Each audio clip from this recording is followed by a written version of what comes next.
Hey, who is ready for Zoomalong2020? This is a pin loom weave along I am hosting from December 1st through December 31st on Instagram. To play along, to weave along, you need a pin loom of any shape or brand. I will be using my Zoom loom, but if you have a Weave It or a Weavette or a turtle, a hexagon, a heart, any shape pin loom counts. So once you have woven your shape, pop it off, snap a pic, post it on Instagram, and make sure you hashtag Zoomalong2020. At the end of the month, I will scroll through all of the wonderful objects that got created in the month of December and randomly choose somebody who can then pick a skein of their choice from my Etsy shop. December is really the month of giving, and I thought, hey, this would be a fun way to give back. So that is what Zoomalong2020 is. It must be a pin loom. Rigid huddle, tapestry, floor looms, table looms don't count this time. So pin looms only, but any shape, any brand, and any finished object. And it doesn't have to be a project. You don't have to finish the project, just the object itself. Each one of those can count as an entry. It would have to be in separate posts, but each one counts as an entry for the drawing. And it must be posted between December 1st and December 31st. So it's a very low-key weave along. I know we're all very busy in December, but that's what's so great about pin loom weaving is that you can get an object done in, 15, 20 minutes. So that's it. That is what Zoomalong2020 is.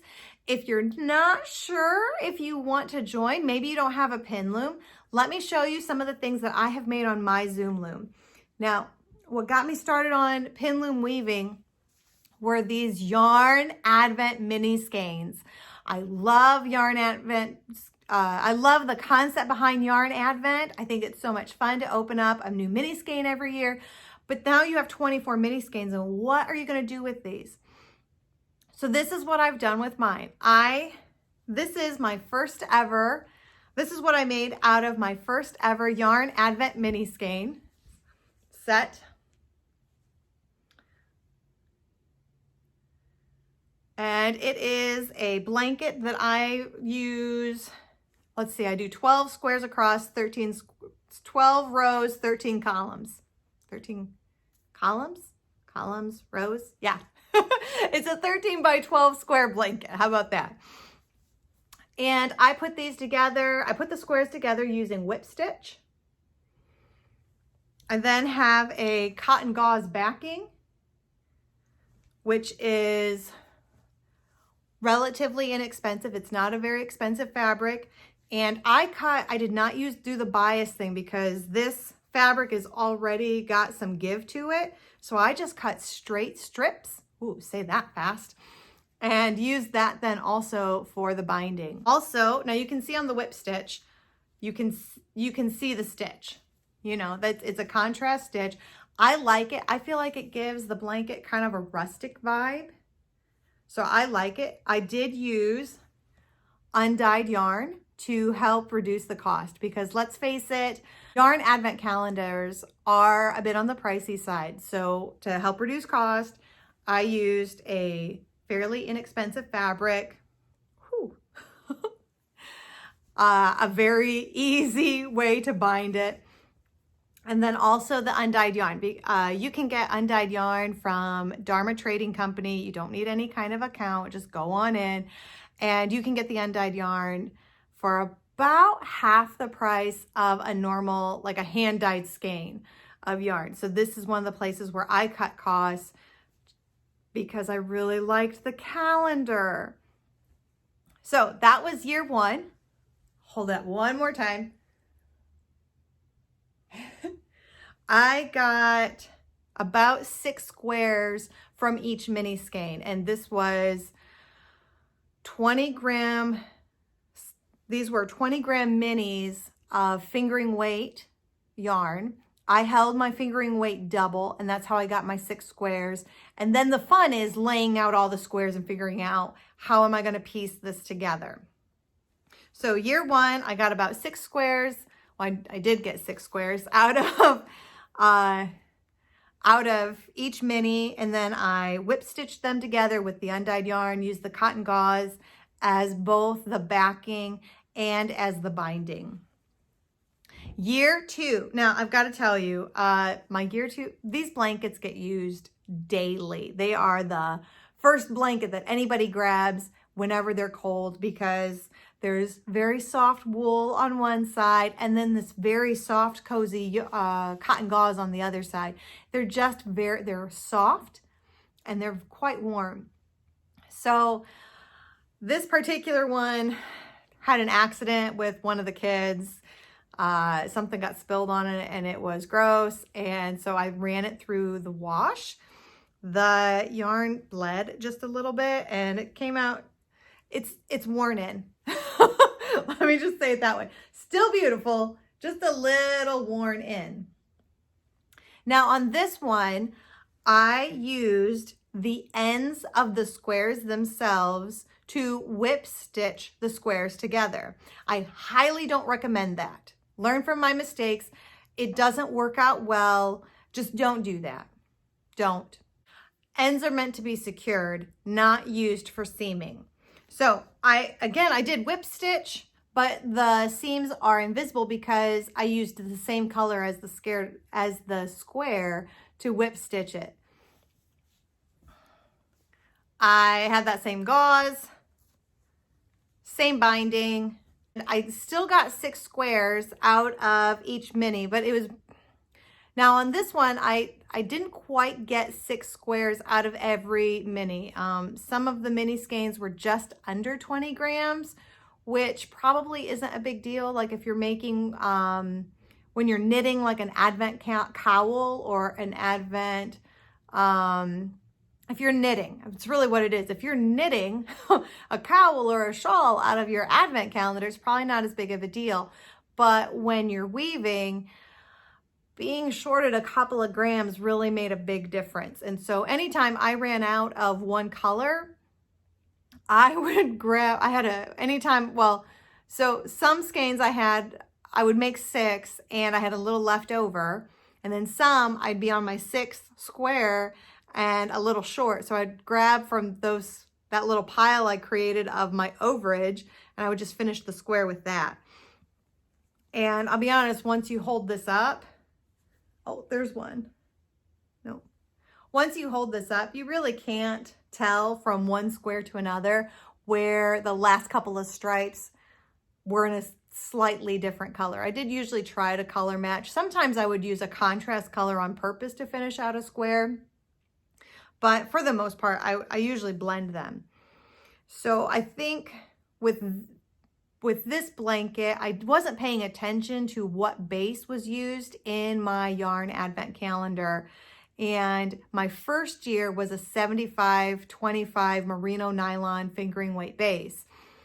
The second year was an 80-20 merino nylon fingering weight base, which 20 grams of an 80-20 versus 20 grams of a 75-25, you have more yardage with the 75-25 base. Now I pay attention to that. At the time, I did not. I know better. You know, things you learn making these blankets out of yarn advent calendars. Then I have one more. This is my 3rd advent calendar that I wove into a blanket. Isn't that pretty?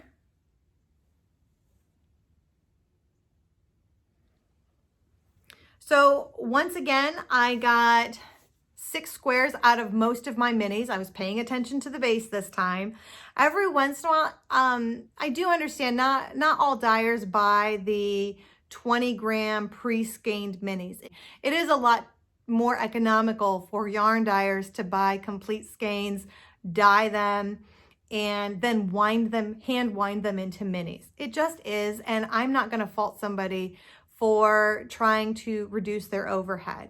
It's just a little rough then as a weaver when you're counting on the yardage and it's a little bit short.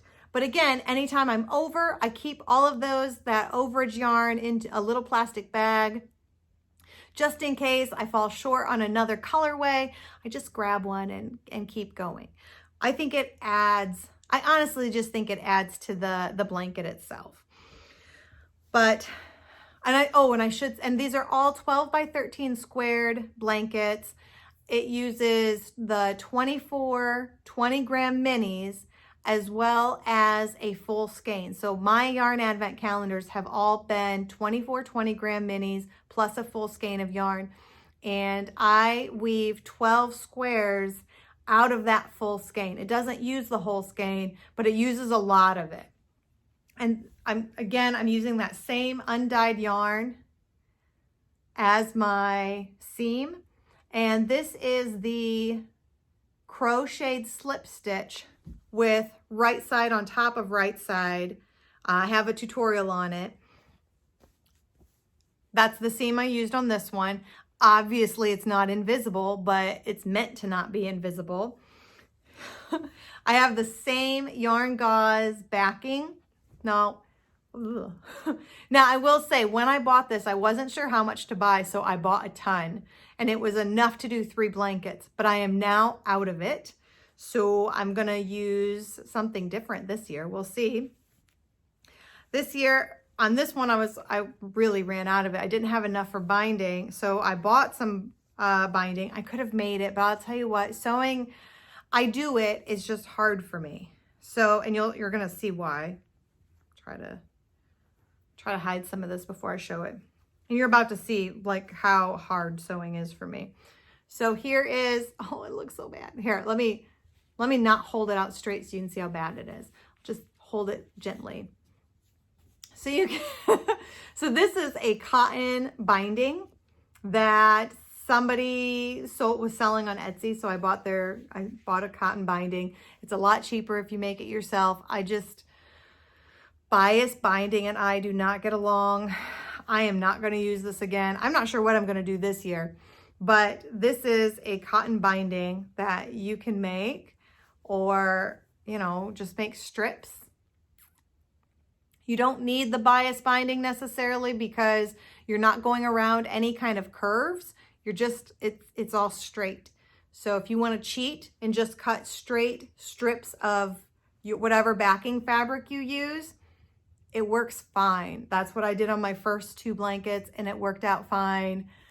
I don't know why I decided to complicate my life with bias binding. I know, and this doesn't, look how puckery that is. Plus it's a bright white with a kind of off-white. It didn't work. But you know what? That's okay. Now I know. It does not affect the blanket's warmth or coziness. It works out just fine. So this is last year's blanket. And I am pumped. Waiting. I have not received this year's yarn advent calendar in the mail yet. I know it's coming. I've been stalking the dyer on Instagram. We've been messaging. I waited until she said she was done, and then I'm like, squee, I can't wait to get mine. She said they'll go out in the mail this coming week, actually. So pretty soon. And yeah, starting December 1st, I'll open up my first package and start weaving squares. I did make sure I had the right base. I double checked the yardage, so I will definitely be getting my 6 squares out of each mini. So that's what I will be weaving on my pin loom the month of December. It's really the only thing I will craft on in December. So if you normally watch my podcast, and a lot of it is knitting, it is, I get it. The December podcast, the December episode will just be my weaving. I don't knit very much at all in December just because it's busy. And I have 15, I usually only have 10 to 15 minute increments of time, it seems, for that whole month. So just whip out a square, whip out a square, whip out a square. And I don't have to think about it. And I can be talking while I'm doing it. It works for me, as I can't not craft for a month. Like, that drives me crazy. But this is my craft of choice for the month of December, just because it's so low key.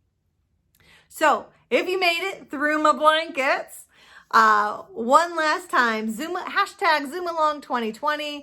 I will be hosting this only on Instagram December 1st through December 31st, drawing on January 1st from a randomly selected person that used that hashtag, posting a picture of their finished object on their pin loom. Just in case anyone's worried, you do not have to use Yarn Advent Calendar yarn. That's not a requirement at all. That just happens to be what I use mine for. And if you happen to be getting a Yarn Advent Calendar, let me highly recommend it because you can nearly get a blanket done in a month. And as far as knitting, I've never been able to do that. So just PSA. That's it. That's Zoomalong2020. I hope you guys play along. I'm kind of excited. I love pin loom weaving. I'm so glad I found the craft when I did. And I love being able to share this craft with other people because it does not have a huge learning curve. You know, if you get a table loom or a floor loom, huge learning curve. You get a pin loom within 30 minutes, 45 minutes for that first square, but a little bit of practice, 10, 12 minutes, maybe 15, you know, just pop them off. And you have that instant sense of, I got something done. I got something done. It's nice. Anyway, so hopefully December 1st, I might see some finished woven squares or hearts or hexagons, whatever shape your pin loom is in. And I will catch you later.